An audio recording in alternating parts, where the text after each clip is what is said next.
Won't be long now before we learn about a future king or queen of England. King went to the hospital about 6 hours ago. You see it right there, St. Mary's Hospital in central London. And look at this crowd growing outside Buckingham Palace right now. More than 1,000 people waiting for the royal announcement. Oh, they're already gathering out there. And the Duchess is in a private wing of that hospital right there in central London.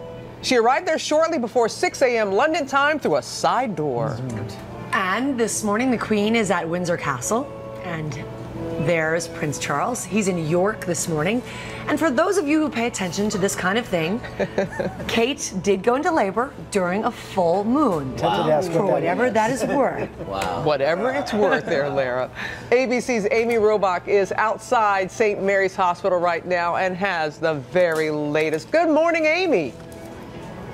Good morning, and you know what? We saw that full moon last night, and we were wondering, and sure enough, at 5:30 this morning, we now know that William and Kate were driven in by a royal bodyguard to the rear entrance of St. Mary's Hospital. No one actually got to see the royal couple, so they made their secret entrance. They were admitted shortly thereafter around 6 a.m. local time. 7:30 a.m. we got the official word from the palace that yes, Kate was indeed in the early stages of labor, and after weeks of waiting here outside the hospital, it is fair to say that the Lindo wing is no longer in limbo. That secret entrance to the hospital took the scores of media waiting outside by surprise. The palace had always indicated that the Duchess was due in mid-July, so camera crews from all corners of the globe have been camped outside of the Lindo wing of St. Mary's Hospital for weeks, waiting to catch a glimpse of the royal duo. For an anxious nation, word that the Duchess is in labor is welcome news. Future heir, isn't it? So that's why it's bringing a lot of excitement. Hopefully a boy. Actually, hopefully a boy. I think the country will be delighted whatever it is. Hope so.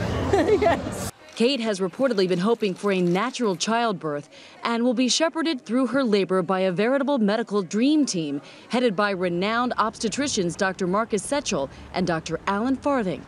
Prince William is expected to stay by Kate's side throughout her labor and will take 2 weeks of paternity leave.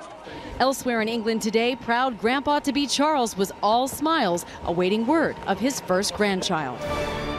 As soon as the baby is born, a paper confirming the gender and weight of the heir to the throne will be taken by page from the hospital to Buckingham Palace and will be shared with the waiting public on an easel placed just inside of the palace gate.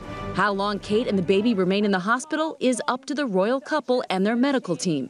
In the case of Princess Diana, she stayed in the hospital just one night before stepping down the same steps of St. Mary's that Kate is expected to step down with the future monarch in tow. And George, for so long, I've seen these tired, long faces. There are nothing but smiles as far as the eye can see. Despite this 90-degree heat, everybody is full of excitement for this baby.